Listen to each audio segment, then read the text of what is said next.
بسم اللہ الرحمن الرحیم. السلام علیکم. Welcome to Don public school and college. Grade 8 آپ کی ہسٹری کی کلاس ہے and this is your lecture number 2. Today we are going to start unit number 1 برطانوی اقتدار کا استحکام کنسولیڈیشن آف برٹش رول.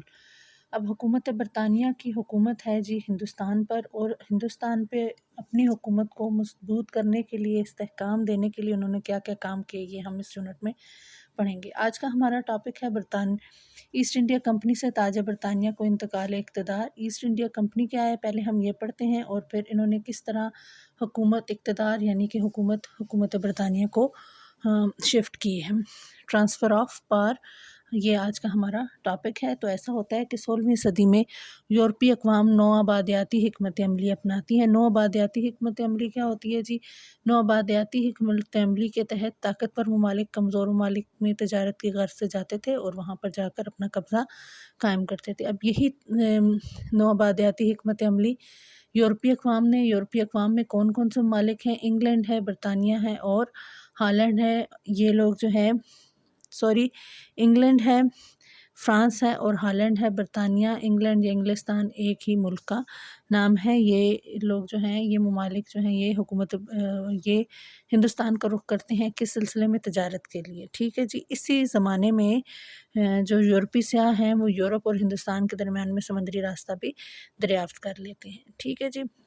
در حقیقت یہ لوگ جو ہیں یہ تجارت کی غرض سے ہندوستان آئے تھے، اس لیے انہوں نے یہاں پر اپنی ایک تجارتی کمپنی قائم کی تھی، اور اس تجارتی کمپنی کو نام انہوں نے دیا تھا ایسٹ انڈیا کمپنی. اور یہ وہ کمپنی ہے جس نے 200 سال تک ہندوستان پر اپنی حکومت قائم رکھی ہے. اب یہ قائم کب ہوئی ہے؟ تو 31 دسمبر 1600 کو یہ کمپنی حکومت برطانیہ کی اجازت سے ہندوستان میں قائم ہوتی ہے. اس زمانے میں ہندوستان پر حکومت تھی ملکہ الزبتھ اول کی. تو ملکہ الزبتھ اول منظوری دیتی ہے تو 31 دسمبر 1600 کو یہ کمپنی ہندوستان میں قائم ہو جاتی ہے. کمپنی قائم کرنے کے بعد انہوں نے اپنے تجارتی سامان کی حفاظت کے لیے، اس کو محفوظ رکھنے کے لیے، اس زمانے کے مغل حکمرانوں سے، یہ جہانگیر کا دور تھا، تو انہوں نے مغل حکمرانوں سے چند تجارتی مراعات حاصل کی ہیں، جس میں انہوں نے تجارتی کوٹھیاں یا تجارتی چوکیاں بنانا شروع کی ہیں ہندوستان میں.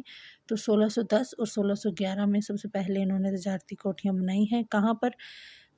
مدراس اور ممبئی جو ہندوستان کے بہت بڑے شہر ہیں، یہاں پر انہوں نے اپنی تجارتی کوٹھیاں بنائی ہیں. در حقیقت تو یہ لوگ تجارت کی غرض سے آئے تھے، لیکن ہندوستان کی اندرونی سیاست کا جائزہ لیتے ہوئے، ہندوستان کے حالات کو دیکھتے ہوئے، پھر انہوں نے رفتہ رفتہ ہندوستان پر قبضہ کرنے کے خواب دیکھنا شروع کر دیے. نہ صرف خواب دیکھے بلکہ ان کو عملی جامہ پہنانے کے لیے انہوں نے کوششیں بھی شروع کر دی. انہوں نے بتدریج ہندوستان پر قبضہ کیا ہے. حکومت برطانیہ کی بات کر رہے ہیں، اور حکومت برطانیہ میں 31 دسمبر 1600 میں انہوں نے اپنے لیے ایک تجارتی ادارہ ایسٹ انڈیا کمپنی کے نام سے قائم کیا تھا. ٹھیک ہے جی. اب حکومت برطانیہ نے ہندوستان پر بتدریج قبضہ کیا ہے، مطلب درجہ بدرجہ کسی ایک علاقے کو پر قبضہ کیا، پھر دوسرے علاقے کی طرف بڑھے، اور اس طرح کرتے کرتے پھر انہوں نے پورے ہندوستان پر اپنا قبضہ جما لیا. تو سب سے پہلے انہوں نے نواب حیدر علی جو میسور کی ریاست کے نواب تھے، ان کے ساتھ ان کی زندگی میں ان کی تنازعات چلتے ہی رہے، لیکن ان کی وفات کے بعد ان کے بیٹے کے ساتھ، حیدر علی کے بیٹے ٹیپو سلطان کے ساتھ بھی ان کی باقاعدہ جنگ ہوئی ہے، جس میں پھر یہ ٹیپو سلطان شہید ہو جاتے ہیں اور یہ میسور کی ریاست پر قبضہ کر لیتے ہیں. میسور کی ریاست پر قبضہ کرنے کے بعد انگریز بڑھتے ہیں جس سندھ کی طرف 1843 میں، اور وہاں کا جو امیر تھا اس کا نام تھا ناصر خان ٹالپور. اس کو شکست دینے کے بعد سندھ پر قبضہ کرتے ہیں.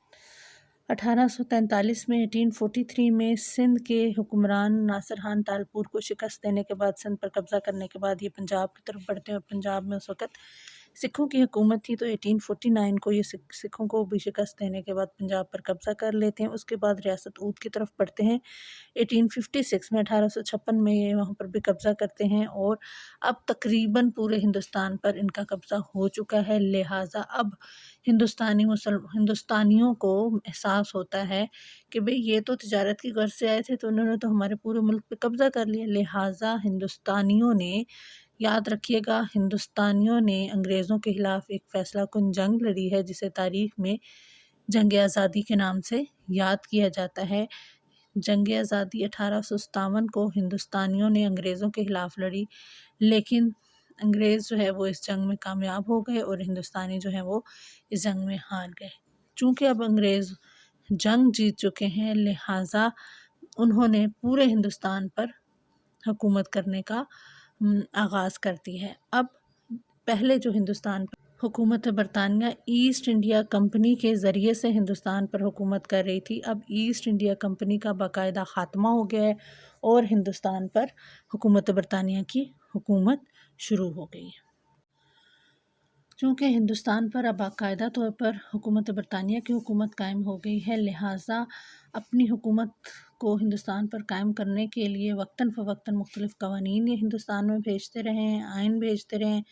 تو آئین کیا ہوتا ہے؟ ہمارا نیکسٹ ٹاپک ہے قانون حکومت ہند ایکٹ 1858۔ آئین ہوتا ہے جی قوانین کا مجموعہ جس کے تحت کسی بھی ملک کا نظم و نسق چلایا جاتا ہے۔ پاک و ہند کے لیے حکومت برطانیہ کا پہلا سرکاری قانون ایکٹ 1858 کہلاتا ہے جی۔ باقاعدہ طور پر ہندوستان پر حکومت کرنے کے بعد انہوں نے اپنا آئین بنا کر ہندوستان بھیجا ہے اور اس کو تاریخ میں ایکٹ 1858 کے نام سے یاد کیا جاتا ہے۔ اور اپنی یہ بنایا کس نے تھا؟ یہ برطانوی پارلیمنٹ نے، برطانیہ کے قانون ساز ادارے نے حکومت ہندوستان کے لیے یہ قانون بنایا تھا۔ ٹھیک ہے جی، اب اس کے اہم نکات کیا ہیں؟ حکومت برطانیہ کا ایکٹ جو ہے 1858، اس کے اہم نکات ہم پڑھ لیتے ہیں۔ سب سے پہلا پوائنٹ ہے جی ہندوستان پر ایسٹ انڈیا کمپنی کا خاتمہ ہو گیا ہے۔ اب باقاعدہ طور پر تمام اختیارات حکومت برطانیہ کے حوالے کر دیے گئے ہیں، کیونکہ ایسٹ انڈیا کمپنی ختم اور اب آغاز حکومت کا ہو گیا حکومت برطانیہ کا۔ اس کے بعد ہندوستان میں اپنا نظام چلانے کے لیے حکومت برطانیہ اپنا ایک نمائندہ بھیجتی تھی جسے وائسرائے گورنر جنرل کہا جاتا تھا۔ تو اب حکومت برطانیہ نے گورنر جنرل کا تقرر کیا ہے جسے وائسرائے بھی کہا جاتا تھا، اور یہ ہدایات کہاں سے لیتا تھا حکومت کرنے کے لیے؟ تو اس کو سیکرٹری آف اسٹیٹ ایک وزیر تھا برطانوی پارلیمنٹ کا، وہ جو ہے اس کو ہندوستان پر حکومت کرنے کے لیے ہدایات جاری کرتا تھا۔ اب ایسٹ انڈیا کمپنی کی اس سے پہلے ہندوستان پر حکومت رہی ہے تقریباً 200 سال تک، تو ان کی اپنی ایک فوج بھی تھی۔ اب چونکہ ایسٹ انڈیا کمپنی کی حکومت ختم ہو گئی ہے اور حکومت برطانیہ کی حکومت سٹارٹ ہو گئی ہے ڈائریکٹ، اس لیے ایسٹ انڈیا کمپنی کی فوج جو ہے وہ حکومت برطانیہ کے قبضے میں آ گئی ہے۔ اس کے بعد میں نے آپ کو بھی تھوڑی دیر پہلے بھی بتایا کہ گورنر جنرل حکومت برطانیہ کی طرف سے ملنے والی ہدایات کے تحت حکومت کرے گا ہندوستان میں، گورنر جنرل یا وائسرائے۔ تو یہ کہاں سے ہدایات لے گا؟ تو اس کے لیے برطانیہ کے پارلیمنٹ میں ایک وزیر مقرر کیا، سیکرٹری آف اسٹیٹ، یہ اس کو ہدایات دے گا جس کے تحت یہ کام کرے گا۔ اب وائسرائے ہندوستان میں وقتاً فوقتاً مختلف آتے رہے ہیں، وائسرائے یا گورنر جنرل۔ یہ ٹوٹل 17 وائسرائے ہندوستان میں آئے ہیں۔ تو کمپنی کے اختیارات باقاعدہ طور پر حکومت برطانیہ کے حوالے کر دیے گئے ہیں، اور یہ قانون حکومت ہند 1858 کا اعلان جو ہے اس وقت کا وائسرائے 1858 میں پہلا وائسرائے حکومت برطانیہ کی طرف سے آیا تھا، لارڈ کیننگ۔ اس نے اس کا اعلان کیا تھا باقاعدہ طور پر، کہاں پر؟ الہ آباد دربار میں۔ اب آ جاتے ہیں جی قانون حکومت ہند 1858 کی اہمیت کے بارے میں جان لیتے ہیں۔ تو یہ ایکٹ جو ہے ہندوستان کی تاریخ میں بہت اہمیت رکھتا ہے۔